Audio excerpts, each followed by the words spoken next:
သဘာဝတရားများဤလှိစားခြင်း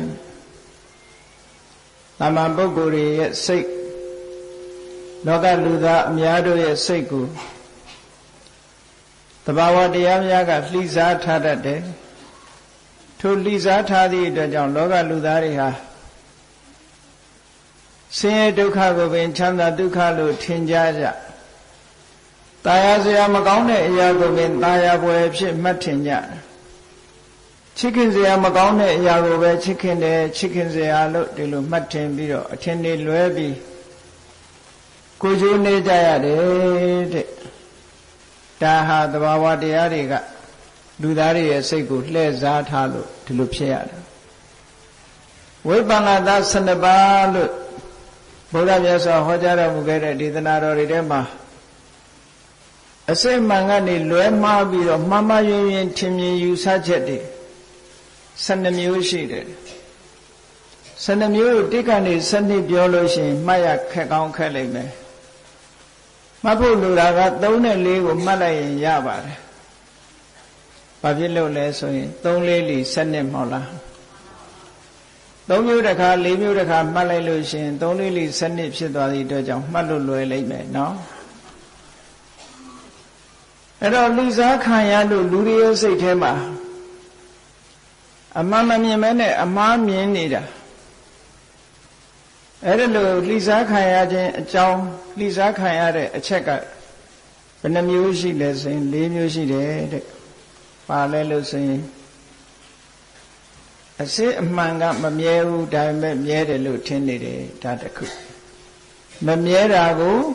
မြဲတယ်လို့ထင်မှားနေတယ်ဒါတစ်ခုနော်ဆင်းရဲတာကိုချမ်းသာတယ်လို့ထင်မှားတာကတစ်ခုအစိုးမရတာကိုအစိုးရတယ်လို့ထင်မှားနေတာကတစ်ခုဆိုရတယ်ဆိုတော့ကိုယ်အလိုချဖြစ်တာမဖြစ်တာပြောတာနော်ကိုယ်တိုင်အစိုးမရတဲ့အရာကိုအစိုးရတယ်လို့ထင်မှားနေတာကတစ်ခုမလှတာကိုလှတယ်မတင့်တယ်တာကိုတင့်တယ်တယ်လို့ထင်မှားနေတာကတစ်ခုဆိုဘယ်နှခု4ခုအဲ့ဒီ4ခုကိုမှတ်မိရင်ခုနက4 3 12ခုသိဖို့ရလွယ်သွားပြီနော်ကဲ4ခုမှတ်ပြီလို့ရှိရင်3ခုမှတ်ရမယ်3ခုမှတ်တာကဘာတော့ဆိုရင်အတိမှားခြင်းစိတ်ထဲကသိတယ်အတိမှားခြင်းတစ်ခုအမှတ်မှားခြင်းတစ်ခုအမြင်မှားခြင်းတစ်ခုအတိမှားခြင်းကိုပါဠိလိုစိတ်တဝိပ္ပန္နတအတိမှားခြင်းအမှတ်မှားခြင်းဆိုတာတင်ညာဝိပ္ပန္နတအမြင်မှားခြင်းဆိုတာဒိဋ္ဌိဝိပ္ပန္နတဟောဒီ3မျိုးနဲ့ခုနက4မျိုး4 3ကြီးပေါင်းလိုက်တဲ့အခါကျတော့မြှောက်လိုက်တဲ့အခါကျတော့12မျိုးဖြစ်သွားတယ်ဟော12မျိုးဖြစ်သွားတယ်အဲ့ဒါကိုဝိပ္ပန္နတ12ပါးဝိပ္ပန္နတဆိုတာဖောက်ဖောက်ပြန်ပြန်တွေးထင်နေတာတဲ့အမှန်မြင်တာမဟုတ်ဘူးတလွဲမြင်နေတာဖြစ်နေတာကတခြားမြင်နေတာကတခြား illusion လို့ခေါ်တယ်တကယ်သဘာဝအစစ်မှန်ကိုမမြင်ဘူး hallucination လို့လည်းပြန်ကြတယ်ဝိပ္ပန္နတ hallucination လို့ perversion လို့အင်္ဂလိပ်လိုပြန်တဲ့အခါကျ hallucination ဆိုတာဒီစကားလုံးကိုဘယ်လိုနေရာမှာသုံးလို့ဆိုရင်အရက်မူးလို့အရက်ကြောင်းနေတဲ့လူဟာမရှိတာတွေမဟုတ်တာတွေမြင်နေတတ်တယ်သူမရှိတာမဟုတ်တာတွေကိုမြင်ပြီးတော့ကြောင်ပြီးတော့ဟိုပြောဒီပြောနေတာတနည်းအားဖြင့်တော့တခဏတာများယူသွတ်သွားခြင်းပဲပေါ့လောကလူတွေဟာပုထုဇဏောဥမ္မတကောလို့ဆိုတဲ့အတိုင်းသဘာဝတရားတွေရဲ့လှည့်စားမှုခံနေကြသည့်အတွက်ကြောင့်အမှန်မြင်ဖို့ဆိုတော့တော်တော်ခဲရင်တော့သဘာဝတရားတွေကလှည့်စားထားတယ်မမြဲတဲ့သဘာဝတရားကစင်စစ်ပြတ်ဖြစ်နေသောအပြင်သူကမြဲတယ်လို့လူတွေရဲ့စိတ်ထဲမှာအတိမှားသွားတယ်အမှတ်မှားသွားတယ်အယူမှားသွားတယ်ဟောအမှား3မျိုးသတ်တွေ့ပြန်တယ်ဟုတ်ကဲ့လား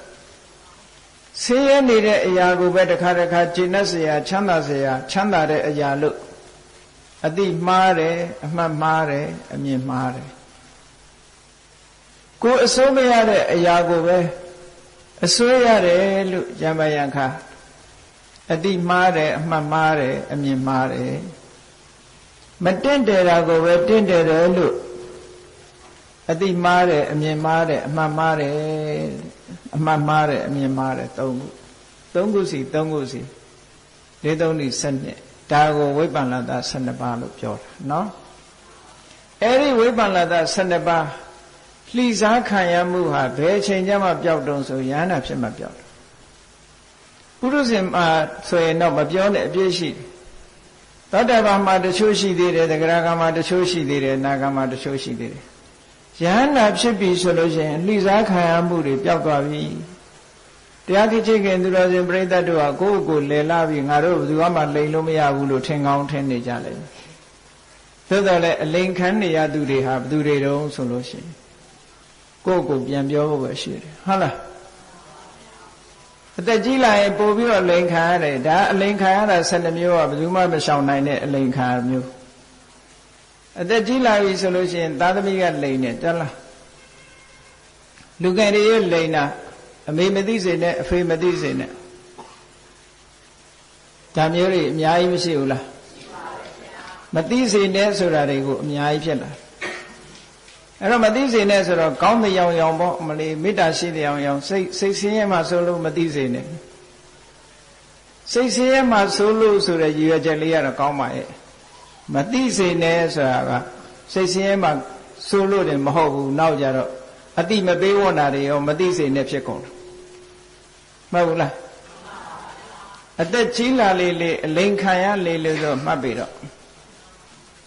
ကိုယ့်ကိုအမလီငါမြလိန်ဝန်းလိန်စမ်းလို့ဒီလိုများသွားပြီးတော့ချဲလင်းသွားမလို့နဲ့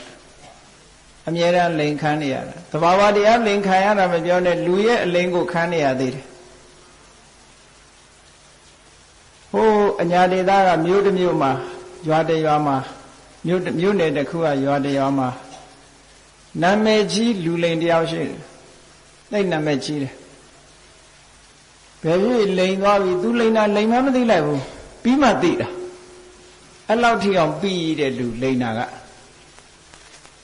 သဘာဝတရားရဲ့လိန်နည်းကပဲသူကတော်တော်ပြီးရှိတဲ့လိန်အောင်တနေ့ကျတော့ဘုန်းကြီးကျောင်းရောက်လာနာမည်ကြီးလူလိန်ရောက်လာတော့ဘုန်းကြီးကနေပြောတယ်အောင်မယ်မင်းအရက်ထဲတော်တော်နာမည်ကြီးတဲ့လိန်နေတဲ့မင်းငါလိုလူလိန်ဝတ်မှာမလားငါလိန်ရဲ့လိန်စမ်းกว่าဘုန်းကြီးကသွားပြီးတော့အဲ့ဒီလူကိုပြောတာပြောတော့အဲ့ဒီတခါကျထိုင်ပြီးတော့ဝတ်ချအရှင်ဘုရားလိန်နာမလိန်နာအသာထားဟိုဖိုးတာဝါတို့အိမ်ကဆွမ်းစားပင့်ခိုင်းလိုက်လို့တပည့်တော်လာတာအဲ့လိုလုပ်ပြီးတော့ကြော့ပြီးထသွားဘုန်းကြီးကမနေ့ကျသင်္ကန်းမှာယုံပြီးဖိုးတာဝါတို့အိမ်သွားတော့ဘာထမင်းဟင်းမှမရှိဘူးအဲ့လိုလိန်သွားတာမျိုးတွေနော်ပြီးပြီးလိန်သွားတာလောကမှာဒီလိုလိန်ခံရပြီးတဲ့နောက်မှာခံမြင်တာလေလူကသဘာဝတရားလိန်ခံရတဲ့အခါကျတော့အဲ့လိုတော့မသိလိုက်ပါဘူးအဟုတ်ပဲထင်နေတာပဲအမြဲတမ်းဒါကြောင့်မို့လို့လိန်ခံရမှုတို့လှိစားခံရမှုတို့ပျောက်တယ်ဆိုတာယန္တာဖြစ်မှာတဲ့နှိုးဆိုရင်နောက်ဆုံးဘယ်သူမှလိန်မဲ့လူမရှိရင်ကိုယ့်ကိုယ်လိန်ရတာလူတွေကကိုယ့်ကိုယ်လိန်တာပိုးရင်ကြီးသေးတယ်နော်ကိုယ့်ကိုယ်လိန်တာတိတိသာသာလိန်တဲ့လူလည်းရှိသေးတယ်လေသူများပစ္စည်းကိုယ်ပစ္စည်းရအောင်လို့ကိုယ်ပစ္စည်းဖြစ်အောင်လိန်တဲ့လူထက်ကရာထဲမှာ story လေးတစ်ခုရှိတယ်မှတ်တမ်းတင်ထားတာလေလိန်ပုံလိန်နီးလေးတွေအပြီးတဲ့သူကတော်ထဲမှာသားကောင်တွေလိုက်ပြီးတော့ကြော်ကွင်းနေနဲ့ဖမ်းတဲ့မုတ်ဆိုးတယောက်ကရွာဘက်ကိုတခါတရံမှရောက်လာလူရည်သိမ့်မလဲဘူးပေါ့တော်ထဲကသမင်လေးနှစ်ကောင်ဖမ်းလာတယ်သူကမြို့တက်ပြီးရောင်းမယ်ပေါ့ဆန်လေးပဲလေးဝယ်ဖို့တောမှာစားဖို့မြို့ရောက်တဲ့အခါကျတော့မြို့နေလူလေအယက်သမားနဲ့သွားတွေ့တဲ့အခါကျတော့ဈေးမေးတယ်ဒီသမင်လေးတွေပဲလုံးဈေးပုံလို့ဒါဖြင့်တစ်ကောင်ဘလောက်တုံးဆိုအကြီးကောင်က2ကျပ်တဲ့နော်အကြီးကောင်က2ကျပ်အငယ်ကောင်က1ကျပ်တဲ့ဒါအရင်ခေတ်ဈေးပြောတာနော်2ကျပ်နဲ့1ကျပ်ဆိုတော့ဟိုကောင်ကလေမို့ရသိပြီ အဲ့လိုဆိုလို့ရှိရင်ကျုပ်ကိုအငယ်ကောင်ပေးတဲ့ရော့တစ်ချက်ဆိုပြီးတော့သမင်လေးအငယ်ကောင်လေးကိုယူသွားအတော်လေးသွားပြီးတဲ့အခါကျလှမ်းပြီးတော့ပြန်ခေါ်တယ်နေပါဦးနေပါဦးအကောင်လေးမယူချင်တော့ဘူးအကောင်ကြီးပဲယူတော့မယ်ပေါ့အကောင်ကြီးယူမယ်ဆိုတော့မဟုတ်ဆိုးကပြောတာပေါ့အကောင်ကြီးယူရင်2ချက်ပေးရမယ်တဲ့အဲ့ဒီအချိန်မှာသူ့အကွက်ဝင်သွားတာဟာခမည်းဘာစကားပြောတာလဲကျုပ်ခမည်းကို1ချက်ပေးပြီနော်ဆိုဟုတ်တယ်လေတဲ့မင်းက1ချက်ပေးပြီဟောဒီအကောင်လေးက1ချက်တန်တယ်တဲ့မင်းပြောတာ1ချက်တန်တယ်လို့ပြောတာတဲ့မင်းအရင်တော့ငါပတ်စံ1ချက်ပေးထားတာရဲ့ဟောဒီအကောင်လေးက1ချက်တန်လေးရဲ့2ခုပေါင်းလိုက်2ချက်ဖြစ်ပြီတဲ့ပေးအကောင်ကြီးဆိုပြီးယူသွားမဟုတ်ဆိုကတော့တွက်နေတော့မယ်ဟုတ်လားဟုတ်မှာ तू ပြောတာဟုတ်ကလားဆိုပြီးတွက်နေတော့မယ် तू ဒီလိုနဲ့ခံလိုက်ရတယ်အဲ့ဒါလို့ဒါကလူကလိန်တာတဘာဝလိန်တာတွေကြတော့ဒီတဲ့ပို့ပြီးတော့ညံ့ညောတယ်မသိနိုင်တော့ကိုတိမ်မွေ့နူးညံ့တယ်တဲ့ဟုတ်ကလားဒါကြောင့်မလို့ဝိပ္ပန္နတမကင်းတဲ့ပုဂ္ဂိုလ်တွေဟာတဘာဝတရားရဲ့အလိန်ကိုခံနေကြသောတပန်ပုဂ္ဂိုလ်တွေတောင်မှပဲအလိန်ခံရသေးတယ်လို့ဒီလိုမှတ်ဝိပ္ပန္နတ12ပါးတဲ့ကသောတပန်တွေမပယ်နိုင်သေးတဲ့ဝိပ္ပန္နတတွေရှိသေးတယ်ဘယ်ဝိပ္ပန္နတတွေလဲလို့ဆိုလို့ရှိရင်ဒုက္ခကိုဒုက္ခလို့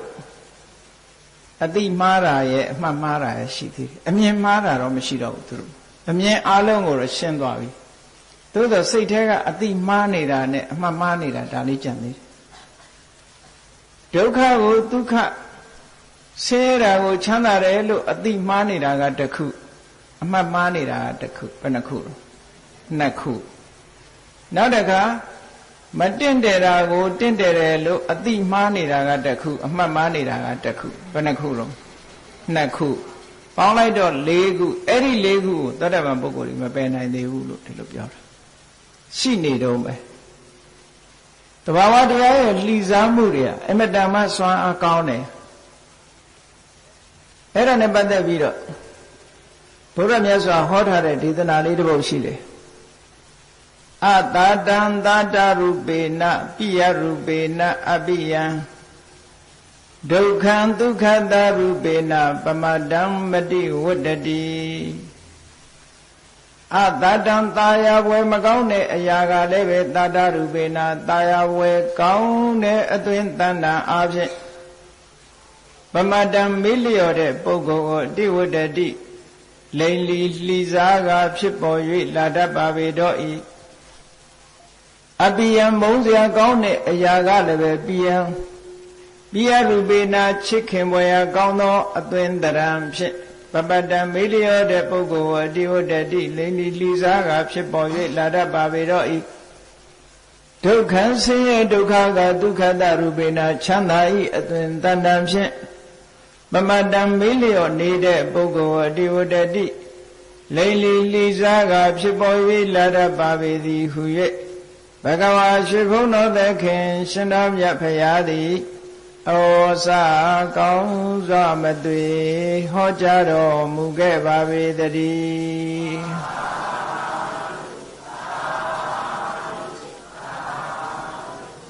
ဒီဒေသနာလေးကိုသေသေးချာချာမှတ်ကြည့်ထားအတ္တတံသာတရူပေနနှစ်သက်เสียမကောင်းစိတ်ထဲမှာကြိုက်เสียမကောင်းကျေနပ်เสียမကောင်းตายเสียမကောင်းဘူးဆိုတဲ့အရာကตายပွဲပြန်ပြီးတော့ဖြစ်နေတယ်လိမ့်လီလှီစားပြလိုက်တယ်ตายပွဲမကောင်းတဲ့အရာကตายပွဲအသွင်တန်တန်ပြောင်းပြီးတော့လူကိုလှီစားနေတတ်တယ်မုန်းเสียကောင်းတဲ့အရာကချစ်เสียကောင်းတဲ့ပုံပန်းတန်တန်အသွင်တရံဖြင့်လူကိုလှီစားနေတတ်တယ်ဒုက္ခကလည်းဒုက္ခရဲ့အသွင်တရံဖြင့်လူကိုလှီစားနေတတ်တယ်လို့လူတွေလှီစားခံအလိန်ခံအညာခံနေရပုံကိုမြတ်စွာဘုရားကဒီဒေသနာတော်မှာဟောထားတာဘယ်သူကိုအကြောင်းပြုဟောတာတုံးလို့ဆိုအားလုံးသိကြတယ်ဗမာပြည်မှာရှင်သီဝလိရဲ့မေတော်ဘယ်သူတဲ့သုပ္ပဝါတာနော်သုပ္ပဝါတာလို့ခေါ်တယ်သုပ္ပဝါတာမင်းသမီးကောလိယတိုင်းသူကောလိယတို့တာကိယတို့ဆိုတာဘုရားရဲ့အမျိုးတွေပေါ့ တာကိယနဲ့ကောလိယကအမေဘက်ကအမျိုးတာကိယကအဖေဘက်ကအမျိုးအဲ့ဒီကောလိယတိုင်းသူသုပ္ပဝါဒရှင်သေဝလိမဲတော်ဗမာပြည်မှာရှင်သေဝလိအတိများတဲ့ဘာဖြစ်လို့အတိများတော့ရှင်သေဝလိကလက်လာပါရတဲ့နေရာမှာအဲ့ဒီလက်လို့ချင်တာဒါပါပဲရှင်သေဝလိကိုးကွယ်တာလောဘနဲ့ကိုးကွယ်တာနော်လိုချင်လို့ရချင်လို့ရှင်သေဝလိရုပ်တုအိမ်မှာရှိရင်လက်ကောင်းတယ်လို့ထင်ပြီးကိုးကွယ်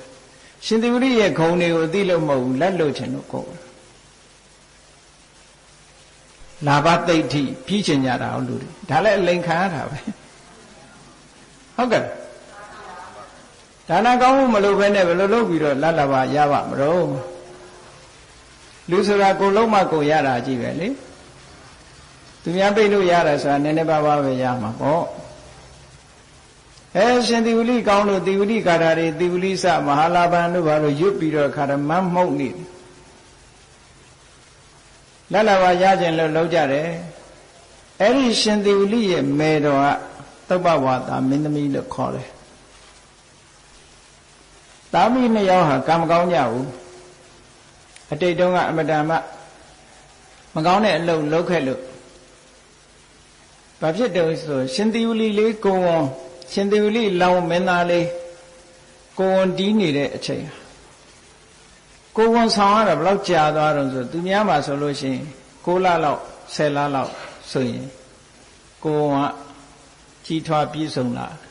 သူကြတော့မဟုတ်9နှစ်မိခင်ဝမ်းထဲမှာတည်းပဲကိုဝန်သူ့ကိုကိုဝန်ဆောင်ရတာ9နှစ်ကြာတယ်တဲ့သုပ္ပဝါဒမင်းသမီးဟာ9နှစ်တိတိကိုဝန်ဆောင်နေရတယ်တခါ9နှစ်ပြည့်လို့မွေးတော့မယ်လို့ဆိုတဲ့အခါမှာဖွားတော့မယ်ဆိုတဲ့အခါမှာလည်းပဲဘိုင်းနာနေလိုက်တာ9ရက်တဲ့မွေးနိုင်နာရမနည်းနည်းနာရမဟုတ်ဘူးဇောကျွေးပြန်ပြီးတရားလောက်အောင်နာဆင်းရဲဒုက္ခ9ရက်ခံရတယ်ဆိုတော့နေတဲ့ဒုက္ခမဟုတ်ဘူးနော်ခုခေတ်လိုပိန်းကီလာတွေဘာတွေလည်းရှိတာမဟုတ်ဘူးအဲ့တော့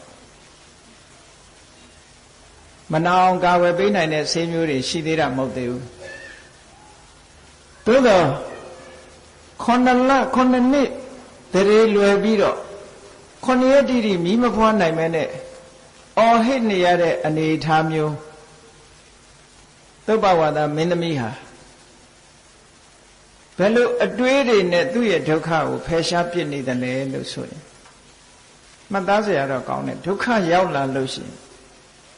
အတွေး3မျိုးနဲ့ရလာတဲ့ဆင်းရဲဒုက္ခကိုသူအောင်ဤသိခံနေတဲ့ဘယ်လိုအတွေးတွေတုံးဆိုဟောဒီလိုမြတ်စွာဘုရားဟာတကယ်တမ္မာသမ္ဗုဒ္ဓပါပဲဒီလိုဒုက္ခမျိုးတွေဖယ်ရှားဖို့မြတ်စွာဘုရားကတရားဟောတာဒါကြောင့်မို့မြတ်စွာဘုရားဟာတကယ်ကိုမှန်ကန်စွာသိပါပေတဲ့အခုငါကိုယ်တိုင်ခံစားနေရပြီဒီဒုက္ခတွေလွတ်ဖို့မြတ်စွာဘုရားတရားဟောနေတာဆိုတဲ့အတွေးကိုတွေးနေတယ်သူဒါသူနှလုံးသွင်းနေတာကိုပြောတာနော်ဘိုင်းအကြီးကျယ်နားနေတဲ့အခါမှာဩငါဘိုင်းနာတယ်လို့ဟောဒီလိုဒုက္ခတွေလွတ်ဖို့ဆိုပြီးမြတ်စွာဘုရားတရားဟောနေတာဒါကြောင့်မို့တကယ်ကိုသိတော်မူတဲ့မြတ်စွာဘုရားပါပဲဘုရားကိုအာယုံပြုပြီးဒုက္ခသက်သာရသက်သာကြောင်းနှလုံးသွင်းခြင်းနဲ့နောက်တစ်ခုကဒီလိုဒုက္ခမျိုးတွေဖယ်ရှားနိုင်ဖို့အတွက်ဘုရားရဲ့တပည့်သားတန်ဃာတွေဟာမှန်မှန်ကန်ကန်ကျင့်နေကြတာပါလားမှန်မှန်ကန်ကန်ကျင့်ကြပါပေတယ်ဟောဒီဒုက္ခတွေကလွတ်ဖို့ရအတွက်ကျင့်နေကြတာလို့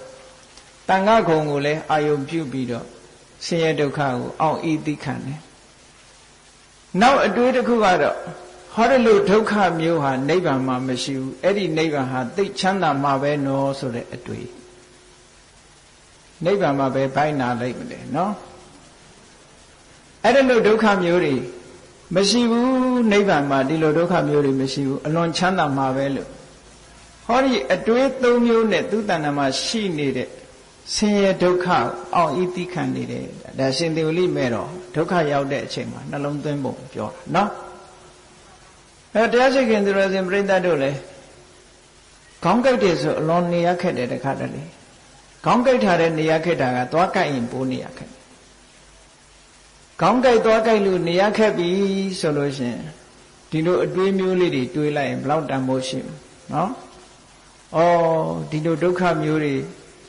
ဖ ယ်ရှားဖို့မြတ်စွာဘုရားတရားဓမ္မတွေဟောတာပါလားဒီဒုက္ခမျိုးတွေ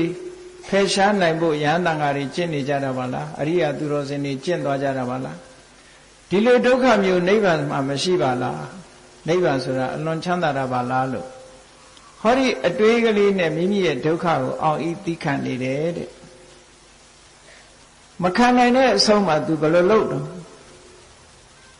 9 ရက်တိတိဒုက္ခခံနေရတာ9 ရက်မြောက်တဲ့နေ့ကျတော့သူ့ရဲ့အိမ်သားကောလိယမင်းသားကိုဖះစီလွှတ်လိုက်တယ်လွှတ်ပြီးတော့သွားပါဖះကိုလျှောက်ပါမြတ်စွာဘုရားကိုကျမ်းမာကြောင်းမေးမြန်းလိုက်ပါတယ်ကျမ်းမာကြောင်းချမ်းသာကြောင်းမေးမြန်းလိုက်ပါတယ်သူ့မှာဒီလိုဒုက္ခခံနေရတယ်ထိုခံနေရတဲ့ဒုက္ခကိုဒီအတွေး၃မျိုးနဲ့အောင်ဤသိခံနေပါတယ်ဆိုတဲ့အကြောင်းကိုလျှောက်ခိုင်းလိုက်တာအဲ့ဒါလို့လျှောက်ခိုင်းလိုက်တော့ယောက်ျားလုပ်တဲ့သူကသွားတယ်ဖះစီရောက်ပြီးတော့မှားလိုက်တဲ့အတိုင်းပေါ့သူကိုယ်တိုင်ဘုရားကိုချပြီးသုဘဝါဒလဲရှင်ဘုရားခြေတော်ဥခိုက်ပြီးတော့ရှ िख ိုးလိုက်ပါတယ်ဘုရားသူ့မှာအခုချိန်မှာ9 နှစ်လွယ်ထားရတဲ့ကိုယ်ဝန်ဟာဒီ9 ရက်တိတိအခုဒုက္ခပေးနေပါတယ်အဲ့ဒီဒုက္ခကိုဒီအတွေ့၃မျိုးနဲ့အောင်ဤသိခံနေပါတယ်လို့ဘုရားလျှောက်တော့မြတ်စွာဘုရားဗာမိန်လိုက်တော့ဆိုရင်ဒုခိနီသုဘဝါဒကောလိယဒိတာအာရောဂံပုဒ္ဒံဝိစာတုမြတ်စွာဘုရားကဆုပေးလိုက်တာရှ िख ိုးလိုက်တာကိုဆုပေးလိုက်တယ်ဘယ်လိုဆုပေးလိုက်တော့ဆိုရင်သုဘဝါဒကောလိယအမျိုးသမီးကောလိယမင်းသမီးသုဘဝါဒချမ်းသာပါစေယောဂကင်းပြီးတော့ယောဂကင်းတဲ့သားကိုမွေးဖွားပါစေလို့ဘုရားကဆုပေးလိုက်တာကျောင်းတော်ကနေပြီးတော့အိမ်သားလုပ်တဲ့လူကဘုရားစီသွားလျှောက်ဘုရားကဆုပေးလိုက်တယ်ဒါကြောင့်မလို့ရှ िख ိုးတဲ့အခါချမ်းသာကြပါစေချမ်းသာကြပါစေနဲ့ဆုပေးကြတာနော်မြတ်စွာဘုရားကတော့အဲ့လိုဆုပေးလိုက်တာကျောင်းတော်မှာဘုရားကဆုပေးလိုက်တာနဲ့တပြိုင်နက်ဟိုမှာသုဘဝါဒယောဂကင်းတဲ့သားကလေးမွေးဖွားပြီးသားဖြစ်သွားတယ်ဘုရားကဒီကပြောလိုက်တဲ့စကားဆုံးတာနဲ့တပြိုင်နက်ဟိုမှာမွေးဖွားပြီးသားဖြစ်သွားတယ်အဲ့ဒါလို့အဖြစ်မျိုးလေးတွေကဘုရားမြတ်စွာရဲ့လက်ထက်မှာဒါကြုံကြတခါတော့ကသုပ္ပိယဆိုတဲ့အမျိုးသမီးတယောက်သိတ္တရာတရားကောင်းတယ်သူကကျောင်းလဲပြီးတော့ဂိလန္ဒကိုရောတစ်ပါးကိုဘာစားခြင်းတုံးလှဲ့မေးတယ်မေးတဲ့အခါကိုရောကပြောတယ်စွတ်ပြုတ်ကလေးရရင်တော့ကောင်းပါပဲအသားစွတ်ပြုတ်ကလေးရရင်ကောင်းတယ်သူအားနေနေတယ်ပေါ့ဒါပြင်တပည့်တော်မနဲ့စွတ်ပြုတ်ပို့လိုက်မယ်ရှင်ဘုရားမပူနဲ့တပည့်တော်စွတ်ပြုတ်ပို့လိုက်မယ်အိမ်လဲပြန်သွားရောအဲ့ဒီနေ့ဘာသားမှဝယ်လို့မရဘာလို့လို့ဆိုလို့ရှိရင်အဲ့ဒီနေ့ကဈေးထဲမှာအသားမပေါ်ရတဲ့နေ့ခုခေတ်ကျတော့မပေါ်ရတဲ့နေ့မကဘူးကြက်ငှက်တုတ်ကိုရရှိသေးတယ်အဲ့ဒါမပေါ်ရတဲ့နေ့မို့အသားမှာလို့မရဘယ်လို့မှအသားကမရနိုင်တော့ဘာလို့တုံးဆိုရင်မိဖို့ကြောင့်လည်းဝင်သူ့ပေါင်သားသူဓာတ်နဲ့လှီးပြီးတော့အဲ့ဒါကိုစွတ်ပြုတ်လုပ်ပြီးမနေ့ကျပို့လိုက်အဲ့ဒါလောက်တတ္တိရှိပြီးတော့တရားတရားထက်မြက်တဲ့ပုဂ္ဂိုလ်နော်သုပ္ပိယလှီးပြီးတဲ့အခါကျတော့သူ့ပေါင်သူတပည့်နဲ့ဖိစီးထားတယ်ပေါ့စီးပြီးတော့အဲ့လိုနေအဲ့ဒီကိုတော်စီလှမ်းပြီးတော့စွတ်ပြုတ်ပို့ခိုင်းပြီးသူကတော့အခန်းထဲကမထွက်ဘူးအိယာပေါ်မှာလဲနေမြတ်စွာဘုရားကတီးလို့ကျောင်းတော်ကကြွလာအိမ်ရောက်တဲ့အခါကျတော့သူဖះတောင်လာဝမချနိုင်ဘူးလေပေါင်မှာရထားတဲ့ဒဏ်ရာကြီးနဲ့မထနိုင်ဘူးအဲ့ဒီမှာမြတ်စွာဘုရားကသုပ္ပိယဘယ်သွားနေလဲလို့ဆိုရှင်ဘုရားအခန်းထဲမှာပါလို့ကဲလာခဲ့ငါစီလာခဲ့လို့ခေါ်လိုက်တာနဲ့တပြိုင်နက်ပေါင်သားကပဂရိဖြစ်သွားတယ်တဲ့အနာလုံးဝမရှိတော့ဘယ်နာလှိထားမှန်းတောင်မသိတော့ချက်ချင်းကြီးအတနုတက်တာဘုရားကလာခဲ့ဆိုတဲ့စကားလေးခေါ်လိုက်တာနဲ့ကုစားပြီးသားဖြစ်သွားတယ်ဒါထင်ကြပဲဘုရားရဲ့တကူတော်လို့မြတ်စွာဘုရားတကူနဲ့မလုပ်ပါဘူးနော်တကူနဲ့လုပ်တာမဟုတ်ဘူးမေတ္တာမြတ်စွာဘုရားရဲ့မေတ္တာစွမ်းအားဟာအလွန်ထက်မြက်တယ်ဒီမေတ္တာစွမ်းအားထက်မြက်ပုံကြည့်လေအရက်မူးပြီးတော့တိုက်မလို့လာတဲ့နာလာဂိရိဆင်ကြီးတောင်မှပဲဟုတ်မယ်နာမောင်းကြီးချပြီးအမီးလေးကုတ်သွားသေးတာပဲမေတ္တာဓာတ်အရှိန်ဝါရဲ့ထိခိုက်မှုလို့ပြောတာနော်အဲ့ဒါတွေကြောင့်လားမသိဘူးတရားဓမ္မတွေကဘုန်းကြီးတွေနဲ့တွေ့တဲ့အခါအရှင်ဘုရားတပည့်တော်မေတ္တာလေးပို့ပေးပါမေတ္တာလေးပို့ပေးပါတကယ်တော့မေတ္တာဆိုတာကိုယ့်ဟာကိုယ်ပို့ဖို့ကြိုးစားရမှာ မေတ္တာအကျိုး17မျိုးဆိုတာပို့တဲ့လူရတာလားအပုတ်ခံတဲ့လူရတာလားအေးမေတ္တာဘာဝနာကိုယ်တိုင်ပွားမှမေတ္တာအကျိုး17မျိုးခံရတာတလွဲကိုမျောမနေနဲ့နော်ကိုလို့ရမှာကိုမလုပ်ဖဲနဲ့သူများလောက်ခိုင်းကိုယ့်ကိုမေတ္တာပွားလဲဖြစ်တာပဲဟုတ်တယ်မလားကိုယ့်ဘက်ကိုယင်တဲ့နှလုံးသားတွေကအမုန်းတရားတွေဖယ်ရှားပြစ်ဖို့ကိုယ့်အကိုကြိုးစားအောင်မကြိုးစားဘဲနဲ့သူများစီကမေတ္တာလေးခံယူပါတယ်လို့ဘယ်ဖြစ်နိုင်မှာမလို့အကုန်လုံးအဲ့ဒါမျိုးကမိုးကုတ်ဆရာကြီးပြောတဲ့စကားမျိုးလို့ဆိုရင်တောက်ဆေးကိုလိမ့်ဆေးလုံနေကြတာလို့ပြောတယ်မိုးကုတ်ဆရာတို့ရဲ့ဒါမျိုးတွေတောက်ဆေးဆိုတာတောက်မှပဲပြောင်းမှာပေါ့လိမ့်ဆေးလုံလို့ပဲပြောင်းလေနော်အေးဒါကြောင့်မို့လို့မြတ်စွာဘုရားကမိတ်ကြားလိုက်လို့အချင်းတွေကောင်းတွေရသွားတယ်ဆိုတာဗုဒ္ဓမြတ်စွာရဲ့မေတ္တာကရုဏာတော်ဟာအမတန်မှအစွမ်းထက်တာကြည်ပတာစာရီဆိုတဲ့အမျိုးသမီးတယောက်အလုံးသိကြတဲ့အတိုင်းလင်သားလုပ်တဲ့လူကလည်းဆုံးသားနှစ်ယောက်လည်းသေးအမေနဲ့အဖေနဲ့မောင်ရောအကုန်လုံးတယောက်မှမရှိအောင်တကောင်ကျွဲဖြစ်ပြီးကြံရစ်အောင်အလုံးသေးကုန်ကြတယ်မယူပဲနေနိုင်မလို့နော်ယူသွားတယ်ယူသွားတာသူတို့ပြောနေတာလမ်းမှာလဲယောက်ျားသေးခဲ့ပြီကလေးလေးနှစ်ယောက်လည်းသေးသွားပြီအမေဖေတွေလည်းပဲတခါတည်းတင်းကြိုင်မှာတနေရာထဲမှာမီးရှို့ခံရတယ်နဲ့ဒါပဲတို့ပြောပြီးအမေတွေ့လားအဖေတွေ့လားနဲ့မေးပြီးယူသွတ်နေတာမြတ်စွာဘုရားစီရောက်သွားတဲ့အခါကျတော့ဘုရားကဟေးတတိထားပါလားလို့ပြောလိုက်တာဘုရားအတန်လေးကြားလိုက်တာနဲ့အယူပြောက်သွားဆေးမတိုက်ရသေးဘူးနော်ခုကိဆိုရင်ယူရင်ရှော့ရိုက်တာတို့ဆေးတိုက်တာတို့လုံးအဲ့ဒါမျိုးမလုပ်ရဘဲနဲ့ဘုရားအတန်လေးကြားလိုက်တာနဲ့အယူပြောက်သွားတယ်ပတာစာတွေကဘုရားမြတ်စွာရဲ့မေတ္တာစေတနာတွေရဲ့အစွမ်းထက်မှုကြောင့်အယူပြောက်သွားတယ်အဲ့ဒါတကောကိုအသုံးချတာမဟုတ်ဘူးမေတ္တာစွမ်းအားကိုအသုံးချတာနော်ဘုရားရဲ့မေတ္တာစွမ်းအားဟာထိခိုက်မှုထိရောက်မှုဟာအလွန်အစွမ်းထက်တယ်လို့ဒီလိုအောင်ဒီလိုမှတ်ရအေးဒါကြောင့်မို့လို့မြတ်စွာဘုရားကကျောင်းတော်မှာနေရင်ကောလိယမင်းသမီးသုဘဝါဒချမ်းသာပါစေယောဂကင်းပါစေယောဂကင်းတဲ့တာကလေးဖွားမြင်ပါစေလို့ဆိုတာနဲ့တပြိုင်နက်ဖွားမြင်သွားတယ်အဲ့ဒါနဲ့သူကောလိယမင်းသားကမြတ်စွာဘုရားကိုကြော့ပြီးပြန်သွားအိမ်လဲရောက်ရောဟိုမှာသားဖွားပြီးသားဖြစ်နေတာတွေ့ဝမ်းသာလိုက်တာအော်မြတ်စွာဘုရားတကူကြည့်လိုက်တာမြတ်စွာဘုရားဒီကမိန်လိုက်တာနဲ့ပဲဟိုကသားကလေးဖွားပြီးသားဖြစ်သွားတယ်တိတ်ပြီးတော့ခြေနှက်တော့ဘလို့ဝမ်းသာမယ်ဆိုတာစဉ်းစားကြည့်ပေါ့ဘိုင်းနာနေတာကသေရမလားရှင်ရမလားဟုတ်ကလားသေရမယ့်အနေထားထိအောင်ဖြစ်နေတာဘယ်လို့မှမဖြစ်နိုင်တဲ့အနေထားတစ်ခုဟာသေခွင်းကနေလွတ်သွားပြီးတော့အမျိုးသမီးတွေမှာအန္တရာယ်အကြီးဆုံးကိစ္စတစ်ခု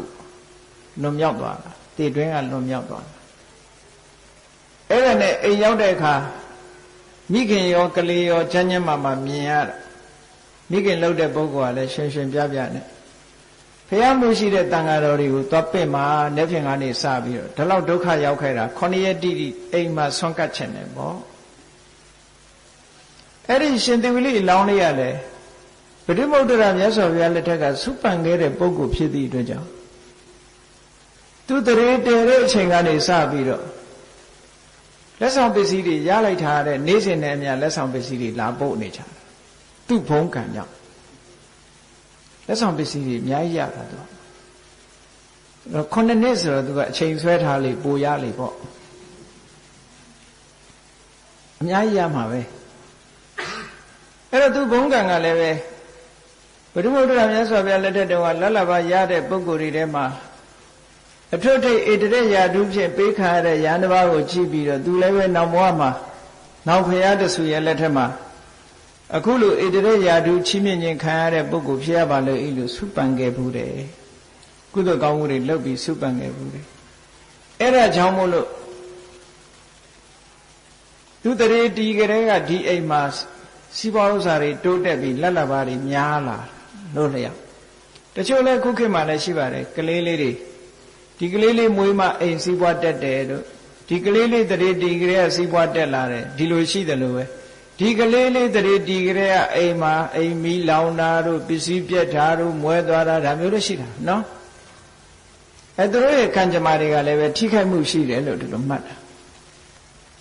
ကိုလုဒ္ဓကိုခံဆိုမဲ့ပတ်ဝန်းကျင်တော့ခံရသေးတာပဲနည်းနည်းပါးပါတော့ဒါစဉ်းစားကြည့်လေမိဘုံနာသွားခိုင်းရင်ဘလူးကက်ကပူမှာပေါ့အဲ့တော့ကိုယ်အတိုင်းဝိုင်းထဲမှာဒုက္ခရောက်တဲ့လူတယောက်ရှိရင်ကျန်တဲ့လူတွေအနည်းဆုံးစိတ်တော့ဆင်းရဲရမှာပေါ့ဒါသူလုပ်တဲ့အကုသိုလ်ကိုနည်းနည်းတော့မျှခံရမှာနော်တော်သေးတဲ့အကုသိုလ်ကိုအမျှမဝေလို့ဘယ်သူမှမမျှမဝေကြဘူးအကုသိုလ်ကြတော့လဲဆိုင်းပုတ်လည်းမထိုးဘူးပြီးတော့ကုသိုလ်ကြတော့ဆိုင်းပုတ်ထိုးကြတယ်လူတွေကကောင်းမှုကောင်းမှု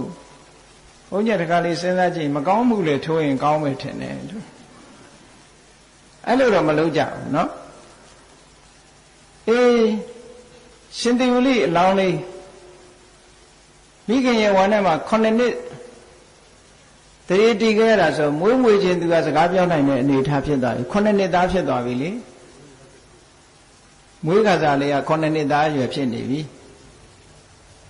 အဲ့တော့မေတော်လုံးတဲ့သုတ်ပိယဆိုတာမြတ်စွာဘုရားကိုကောင်းလို့ရအခုခေတ်လိုပေါ့ဆရာတော်ကြီးတွေကိုတချို့တရားတော်မတွေလာပြီးတော့ဘာဖုံးပေးခြင်းတုံးဆိုပြီးတော့ပြုပြင်ပြင်ကောင်းလို့ရတဲ့တဲ့အရာလေးတွေကိုဖော်ဝေရာလုပ်ပြီးတော့ကတ်တယ်လို့ပဲ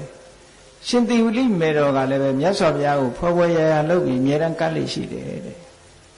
ဒါကြောင့်မို့လို့ပဏိတဓာယိကာနံမောမောမြတ်မြတ်ဘောဇင်တွေကိုလှူတဲ့နေရာမှာသုဘဝါဒဣတရရာတို့ရတဲ့အမျိုးသမီးတူပဲမြတ်စွာဘုရားအဲ့ဒီကြွလာပြီဆိုလို့ရှိရင် तू ကဖွဲရလုပ်ပြီးတော့ကတ်လေးရှိတယ်ဒီအစာအပြင်မြတ်စွာဘုရားနဲ့တဲ့တယ်ဒါကမတဲ့ဘူးဘုရားလည်းတဲ့တယ်မတဲ့တယ်ရှိအောင်မှာပေါ့ဒါပေမဲ့သွေးတို့ရှိလို့တော့မဟုတ်တော့ဘူးเนาะမြတ်စွာဘုရားလည်းဒီအစာစာနဲ့တွေ့တယ်ဒီအစာစာနဲ့မတဲ့ဘူးဖွဲရမြတ်စွာဘုရားနဲ့တင့်တော်တဲ့အစာအာဟာရတွေကိုပြုပြင်ပြီးတော့အမြဲတမ်းဆက်ကပ်လေးရှိလို့သူ့ကိုပဏိတဓာယိကာမောမြတ်ကျွေးထက်မွေးတတ်တဲ့အမျိုးသမီးပေးတတ်လှူတတ်တဲ့အမျိုးသမီးဖြစ်မြတ်စွာဘုရားဂုဏ်တင်ပြီးတော့ချီးမြှင့်ထားတာအဲ့လိုထင်ရှားတယ်သူကဆွမ်းကြိုး၅ပါးဆိုတာဟောဒီသုဘဝတ္တကိုဟောတာမြတ်စွာဘုရားရှင်သေဝလိမေတော်ကိုဟောခဲ့တာသူကဘာလို့ဆိုအကျွေးမွေးဝါဒနာပါတယ်မြတ်စွာဘုရားကိုကောင်းလို့ရသူ့အိမ်မှာဆိုလို့ရှိရင်နေ့စဉ်သူဘလောက်ကျွေးတုံဆိုလို့ရှိရင်ဆွမ်းအခွက်ပေါင်းခုခေတ်လိုပြောမယ်ဆိုရင်တပါးစာပေါ့ပါ800စာအမြဲတမ်းပြုတ်စီမံတယ်လို့ပြောတယ်သူရှိနေတဲ့အချိန်အဲ့ဒါလို့စီမံပြီးတော့သူကတန်ဃာတွေကိုကတ်လိရှိတယ်အဲ့ဒါလို့နေတဲ့အမျိုးသမီးဒုက္ခတွင်ကနေလွတ်လာတဲ့9ရက်တိတိအော်ဟစ်နေရတဲ့အချိန်မှာတော့ဒုက္ခရောက်နေတဲ့အချိန်မှာတော့ဆုံးမကတ်နိုင်ရှာပေဘူးပေါ့9ရက်မြောက်လို့သားလေးဖွားပြည့်တဲ့အခါမှာဆုံးကတ်ချင်တဲ့စိတ်တွေပေါက်လာလို့ဘုရားကိုတွားပြီးတော့သူ့ရဲ့အိမ်သားလုပ်တဲ့ကောလိယမင်းသားကိုတွားပင့်ခိုင်းတယ်ကြောင်းတစ်ခေါက်ပြန်ပြီးတော့တွားပင့်တယ်အရှင်ဘုရားတဲ့သုတ်ပိယဟာအရှင်ဘုရားမိန်ကြားလိုက်တဲ့စကားနဲ့တပြိုင်နက်ပဲချမ်းသာယောဂကင်းပြီးတော့ယောဂကင်းတဲ့သားလေးကိုဖွားမြင်သွားပါပြီတဲ့9နှစ်9လ9နှစ်9ရက်9နှစ်တိတိကိုဝန်လွယ်ပြီး9ရက်တိတိဒုက္ခရောက်ပြီးတော့မှမွေးဖွားရတဲ့ကလေးလေးဖြစ်ပါတယ်ဒါကြောင့်မို့လို့သုပိယတက္ကမကအရှင်ဘုရားတို့တန်ဃာတွေကိုအိမ်ကိုဆွမ်းစားပေးနေပါတယ်တဲ့9ရက်တိတိဆွမ်းစားချီးမြှင့်ပေးပါဟောဒီလိုသွားပင့်တဲ့အခါကျတော့မြတ်စွာဘုရားလက်ခံလိုက်တယ်လက်ခံလိုက်ပြီမဲ့လို့အဲ့ဒီမှာစောစောကကြိုတင်ပြီးတော့ပင့်ထားတဲ့ဒကာကြီးတယောက်ကရှိတယ်အဲ့ဒကာကြီးတယောက်ကပင့်ထားတာရှိသည့်အတွက်ကြောင့်အဲ့ဒီဒကာကြီးကလည်းရှင်မောက္ကလန်ရဲ့ဒကာဖြစ်နေတာမြတ်စွာဘုရားကမောက္ကလန်ကိုခေါ်ပြီးတော့ဘာဖြစ်လို့မြတ်စွာဘုရားကသုတ်ပိယကိုဦးစားပေးတာတုံးလို့ဆိုသူဟာဒုက္ခတွင်ကသေတွင်ကလွတ်လာတဲ့ပုဂ္ဂိုလ်ဖြစ်တယ်မွေးဖွားလာတဲ့သားလေးကလည်းသာသနာမှာထိတ်တန်းကပုဂ္ဂိုလ်တူဖြစ်လာမှာ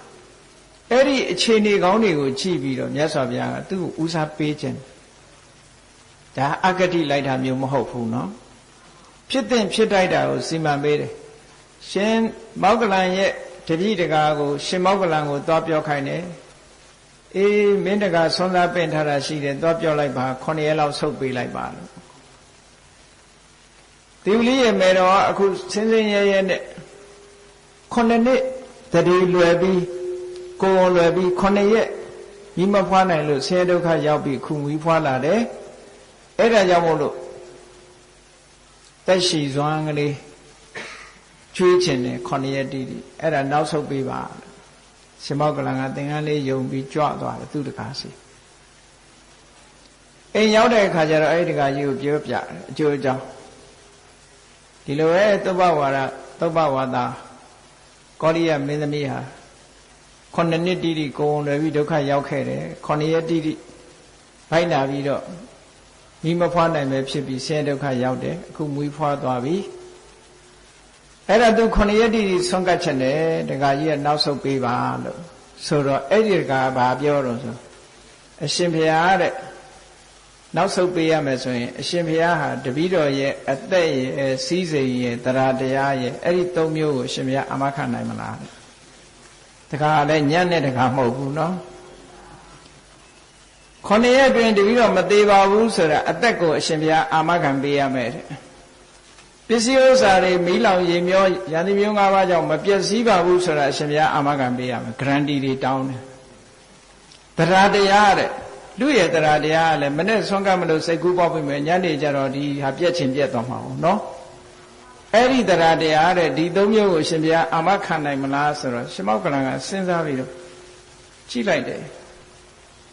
မသေးသေးဘူးသိကြတယ်အသက်ကိုအာမခံမယ်ပစ္စည်းဥစ္စာလည်းပြည့်စရာအကြောင်းမရှိဘူးပစ္စည်းဥစ္စာလည်းအာမခံသို့တော့တရားတရားတော့ငါအာမမခံနိုင်ဘူးတဲ့ကိုယ့်ဟာကိုယ်ထိတ်ရမယ်တဲ့အဲ့ဒါဘာဖြစ်လို့တော့ဆိုတော့အတွင်းပစ္စည်းဖြစ်နေတယ်အဲ့ဒါလူစိတ်ဆိုတာမြောက်စိတ်လိုပဲနော်အဲ့ဒါကြောင့်မလို့ရှင်မောက္ကလန်တောင်မှအာမမခံဘူးအဲ့ဒါနဲ့ပတ်သက်ဂရန်တီမပေးနိုင်ဘူးတရားတရားကိုအဲ့ဒီတော့တကားကတထစ်လျှော့ပေးလိုက်တယ်အရှင်ဘုရားတဲ့တရားတရားတော့တပည့်တော်ဖာစီထိမ့်မမယ်တဲ့ကျန်တဲ့နှစ်ခုအာမခံရင်ကပ်ပါတော့ဆိုဟောခွင့်ရသွားတယ်အခက်ခဲဆိုတာခုခေတ်မှာမဟုတ်ရှေ့ခေတ်မှာလည်းကြုံခဲ့တာပဲเนาะအဲ့ဒါလို့ဆုံးကပ်ခွင့်ရတဲ့အခါရှင်မောက္ကလန်ကဘုရားကိုပြန်လျှောက်အရှင်ဘုရားတကားကြီးကသဘောတူလိုက်ပါပြီသုဘဝါဒမင်းသမီး9ရက်တိတိဆုံးကပ်လို့ရပါပြီလို့အကြောင်းပြန်လိုက်တာအဲ့ဒီမှာ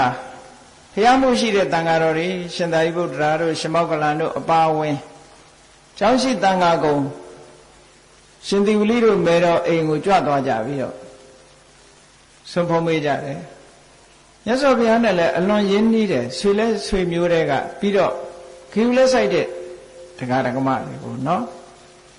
အမြဲတမ်းဆုံးကွန်စီမံချက်ပြုတ်ပြီးတော့ကျောင်းကိုကတ်နေတာဆိုတော့အလွန်ရင်းနှီးတာဖြစ်ပုံရတယ်ဟိုရောက်တဲ့အခါကျတော့မိမိကိုယ်တိုင်လည်းဘုရားမှုရှိတဲ့တန်ဃာတွေကိုရှိခိုးဥချလို့သားကလေးကလည်းပဲခဏမှမွေးထားတဲ့သားကလေးဖြစ်လင့်ကစားသူက9နှစ်သားလေးဖြစ်နေတော့တိတတ်တဲ့အရွယ်လေးရောက်နေသူ့လည်းဥချခိုင်းအဲ့တော့ဒီကလေးလေးကလည်းလိုက်ပြီးတော့ဝှချ9နှစ်သားဆိုတော့စကားပြောတတ်နေပြီလေအဲ့တော့ရှင်သာရိပုတ္တရာဥချတော့ရှင်သာရိပုတ္တရာမေးတယ်မင်းဘယ်နဲ့တော့တဲ့ခန္ဓာရည်ရှိရလားကျမ်းမာရလားနေကောင်းရလားဆင်းရဲဒုက္ခတွေခံနိုင်ရလားလို့ဆိုတော့အဲ့ကလေးလေးကဘာပြောတော့ဆိုအရှင်ဘုရားတဲ့9နှစ်လုံးလုံးကြီးဗိုက်ထဲနေလာတာဘယ်ခံနိုင်မှာတော့ဗျာရှင်သီဝလိအလောင်းလေးကအဲ့လိုပြောတယ်နော်9နှစ်လုံးလုံးလောဟိတကုံပါတဲ့သွေးအိုးကြီးတဲ့နေလာရတာတဲ့အမေ့ဘိုက်ထဲမှာသွေးအိုးကြီးတဲ့နေလာရတာဘယ်ချမ်းသာမလို့ဗျာတဲ့တပည့်တော့ဒုက္ခရောက်တာပေါ့သူသိနေတာပဲအဲ့လိုလိုတဲ့နေလာရတဲ့ဒီဒုက္ခကြီးကတပည့်တော့လွတ်လာတာခုမှလွတ်လာတာဘယ်ချမ်းသာမလို့ဗျာတဲ့ခုမှချမ်းသာဒုက္ခရဒီသားမိဘာဖြစ်လို့ဒီလိုဖြစ်တုံဆိုတော့အတိတ်ဘဝတုန်းကမြို့တစ်မြို့ဆုတ်ပိတ်ပြီးတော့လူတွေမထွက်နိုင်အောင် ခုနှစ်လုံးဆုတ်ပိတ်တယ်9ရက်လုံးဒုက္ခပေးခဲ့ကြတယ်အဲ့ဒီအကုသိုလ်ကံတွေကလာပြီးတော့ဆုတ်ပိတ်ထားသူများတော့မဆိုးကြနဲ့မပိတ်ကြနဲ့နော်ဟိုခြံတကားပိတ်ဟိုလမ်းတကားပိတ်နေအဲ့လိုမလုံးနဲ့အဲ့ဒါလို့ဆုတ်ပိတ်ခဲ့တဲ့အကုသိုလ်တွေကြောင့်မို့လို့ဒီအကုသိုလ်ကလိုက်ပြီးတော့ဝှကျွေးပါလာတာတဲ့အဲ့တော့ကြည့်သုပိယမင်းသမီးကြီးကအခုလို့သူ့ရဲ့သားကလေးကမင်းသားလေးကရှင်သာရိပုတ္တရာနဲ့အမေရင်းနှီးနှီးစကားတွေပြောလို့ရှင်ဘုရားပဲချမ်းသာပါဘူးတပည့်တော်ဒုက္ခရောက်လိုက်ပုံမပြောနဲ့ဒီစကားပြောနေရတာကိုသဘောကျပြုံးနေတာပြုံးနေတော့မြတ်စွာဘုရားကမြင်တယ်မြင်တော့ဘယ်နဲ့လဲသုပိယဒီလိုသားလေးမျိုးလိုချင်သေးလားလို့မေးတာနောက်ထပ်9ယောက်လောက်လိုချင်သေးတယ်တဲ့ကဲ9နှစ်လုံးဒုက္ခခံထားရတယ်9ရက်တိတိအော်ဟစ်ပြီးတော့ဒုက္ခခံထားရတယ်မေ့သွားဘူးလားခုမေ့သွားပြီနောက်ထပ်9ယောက်လိုချင်သေးတယ်ဆိုရင်တယောက်ကို9နှစ်9လနှုံးနဲ့သာတွက်ကြည့်ပြီးတော့အဲ့ဒီမှာသူ9ယောက်ယုံမယ်တဲ့နောက်ထပ်ဒီကလေးမျိုးဆို9ယောက်ယုံမယ်ဆိုအဲ့ဒီတော့မြတ်စွာဘုရားကဒီခါထာလေးကိုဟောတာကြည့်လူတွေဟာအလိစားခံနေရတာသဘာဝတရားကြည့်ဒုက္ခကိုဒုက္ခလို့သူထင်နေပြီနော်ဆိုတော့မှဒုက္ခတွေမရှိတော့ဘူးခုဒုက္ခဖြစ်နေပြန်ပြီဒီကလေးလေးမြင်လိုက်တဲ့အခါဒုက္ခဖြစ်နေပြန်အတော်ဒုက္ခပေးတဲ့ဟာလေးကအခုဒုက္ခဖြစ်နေတယ်ပြန်ပြီးတော့အဲ့ဒါကိုမြတ်စွာဘုရားကအတတံတာတရူပေနပိယရူပေနအပိယံဒုက္ခံဒုက္ခတရူပေနပမတံမတိဝတ္တတိအတတံတာယာစရာမကောင်းတဲ့အရာကတာတရူပေနတာယာစရာကောင်းတဲ့အသွင်တရံအားဖြင့်ပမတံမိလျောတဲ့ပုဂ္ဂိုလ်အတိဝတ္တတိလှိစားကကြော်လွန်၍ဖြစ်ပေါ်လာတတ်ပါပေတော့၏အပိယံမုန်းစရာကောင်းတဲ့အရာကလည်းပဲပိယံချစ်ခင်စရာကောင်းတဲ့အရာပိယရူပေနချစ်ခင်စရာကောင်းတဲ့အရာ၏အသွင်တဏ္ဍာအားဖြင့်ပမတ္တမိလျောနေတဲ့ပုဂ္ဂိုလ်တိဝတ္တတိလှိစားကဖြစ်ပေါ်၍လာတတ်ပါပေတော့၏ဒုက္ခဆင်းရဲဒုက္ခကလည်းဒုက္ခတရူပေနချမ်းသာဒုက္ခ၏အသွင်တဏ္ဍာအားဖြင့်ပမတ္တမိလျောနေတဲ့ပုဂ္ဂိုလ်အတိဝတ္တတိလှိစား၍နေတတ်ပါပေသည်ဟု၍ဘဂဝါရှိခိုးတော်သခင်ရှင်တော်မြတ်ဖရာသည်အဝေါစကောင်းစွာမသွေဟောကြားတော်မူခဲ့ပါပေတည်း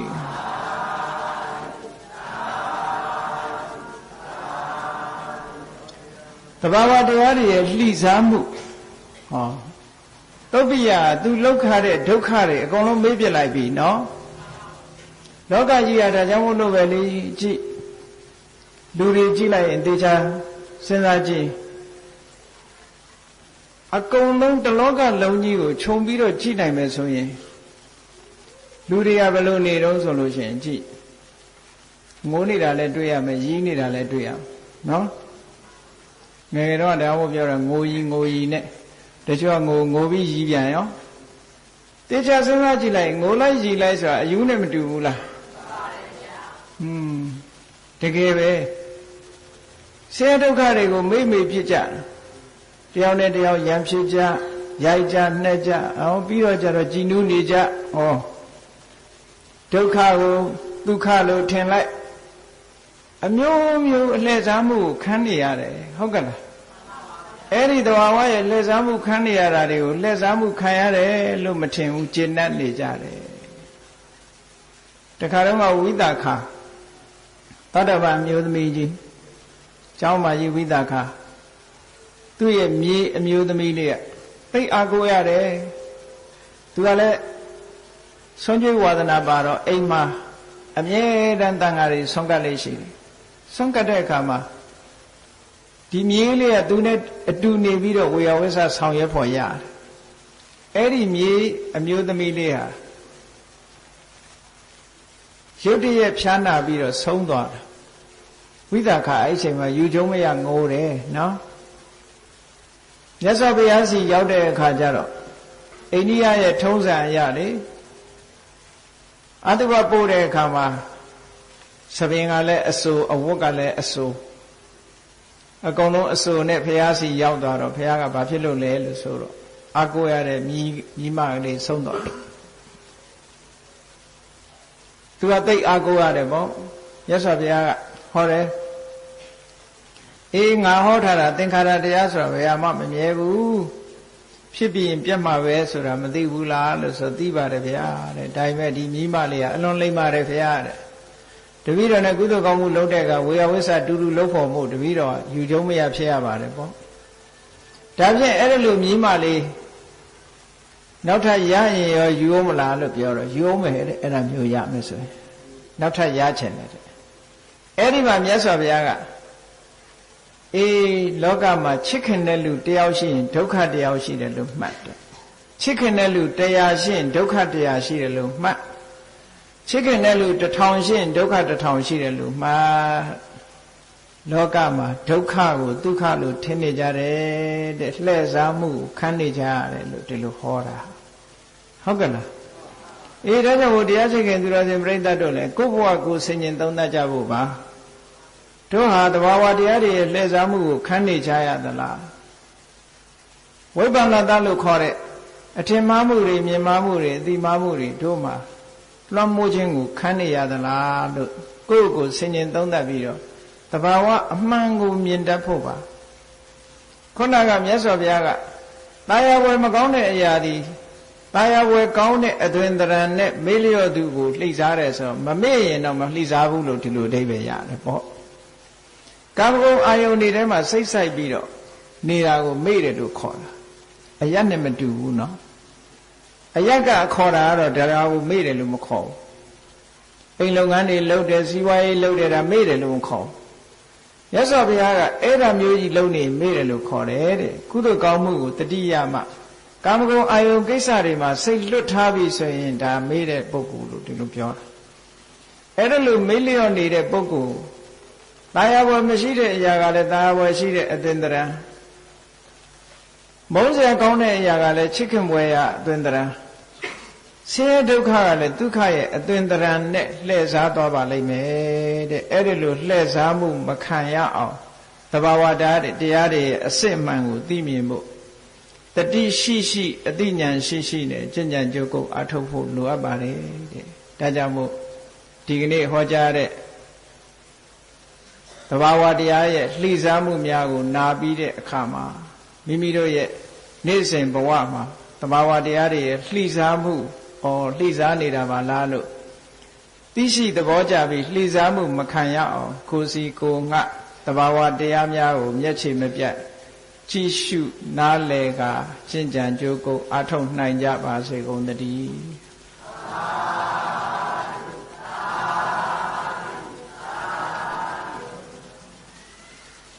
မေတ္တာပို့လိုက်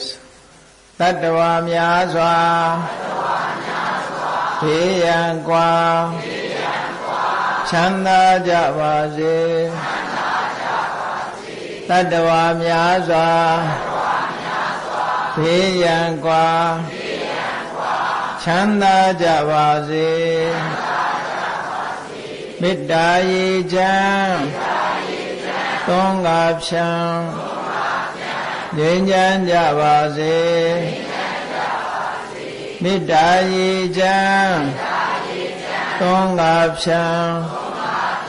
ငြိမ်းချမ်းကြပါစေသက်ရှိချမ်းပါစိတ်ချမ်းသာလူရဆန္ဒပြေပါစေသက်ရှိချမ်းပါစိတ်ချမ်းသာလူရဆန္ဒပြေပါစေဓမ္မောတရံပိဝိတဝါနဝိသာတဗ္ဗေတမုဟတာအစရမရာတိတိဘာဝံနိဗ္ဗာနံယန္တုတာရောဓမ္မောတရံလောဘဒေါသမောဟစိတ်တောက်ကင်းပြောက်ကြည်တရားစေကိုပိဝိတဝါဝန္တာရှင်ပြတောက်ကြရနာကြရကုန်သောကြောင့်ဝိသာတဗေပူဇာညစ်နောက်ကိလေသာအစိတ်တောက်ဟုသမျှတို့သည်သမုဂတာပိဉ္စဘက်တွင်ရေမတင်တဲ့ကဲ့သို့ကင်းစင်လွင်ပြောင်းပေမြောက်အောင်ပဲဖြောင်းကုန်သည် ဟောတုစင်စစ်မသွေဖြစ်ကြပါစေကုန်သတည်းအစရမရံအိုခြင်းလဲကွာနာခြင်းလဲကင်းသိခြင်းလဲရှင်းထသောတိရိဘောကိလေသာဟုပုခသိင်ကင်းခြင်းရာအစစ်ဖြစ်ပေထသောနိဗ္ဗာန်နိဗ္ဗာန်ဟုခေါ်အေးပြုတော်သို့သာရောတရားချစ်ခင်စိတ်ကောင်းဝင်ညာသူတော်စင်များတို့သည်